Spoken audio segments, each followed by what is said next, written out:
Hey there, y'all.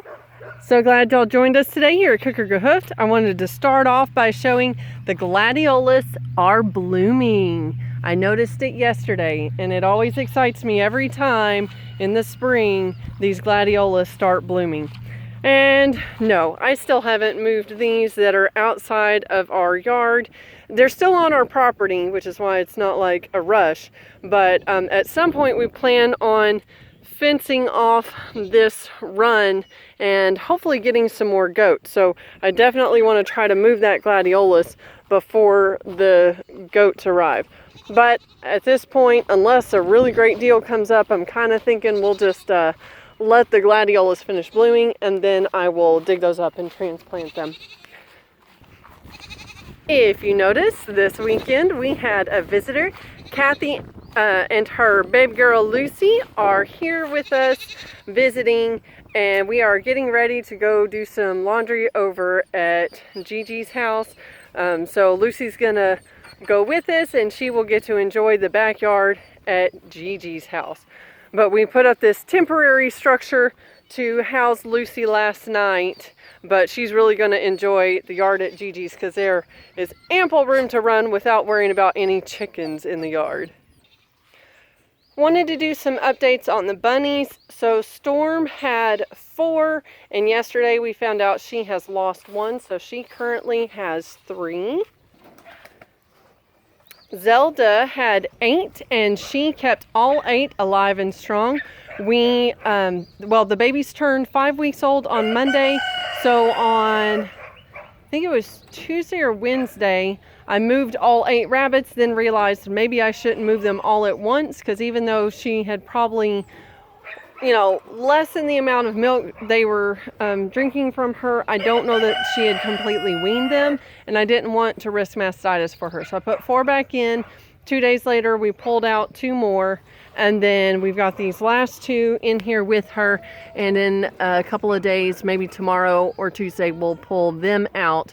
And that way we slowly phase out the bunnies so that she doesn't have a lot of milk production going and no one to drink it from her. Lynn had 5, and she still has all 5 of her babies. So they will probably be jumping out of the box in the next week or so.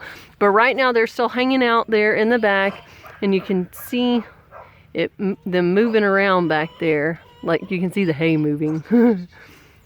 So these American Blues have been great mamas. And Miss Elvira had 7, and we've been trying to take a minimal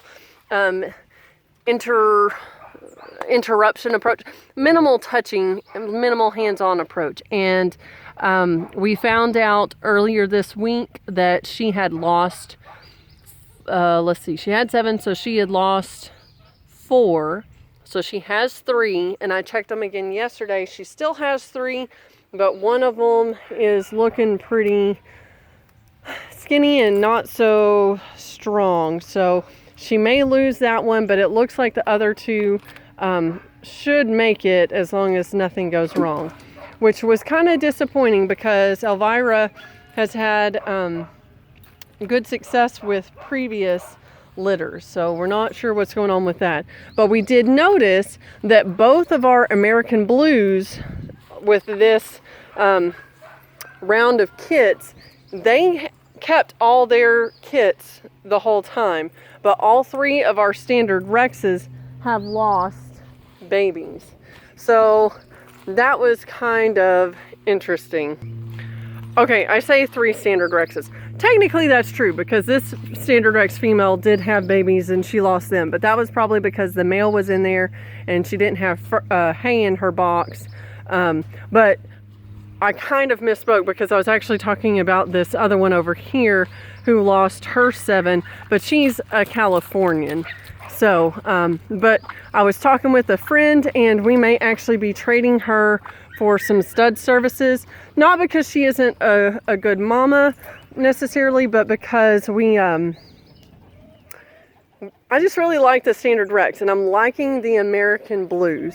But I think I'll talk about the American Blues in another video about specifically why I'm wanting to work some more American Blue genetics in. And today we will be picking up another American Blue, but this time we're going to get a boy. And he is from the same supplier, same breeder we got these other two from, Origins of Blue Homestead. You can find them on Facebook.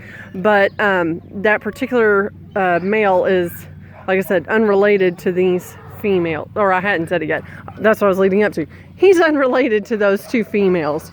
So anyway, those are the bunny updates. As you can see, the little bunnies that we have separated from their mama are up there in the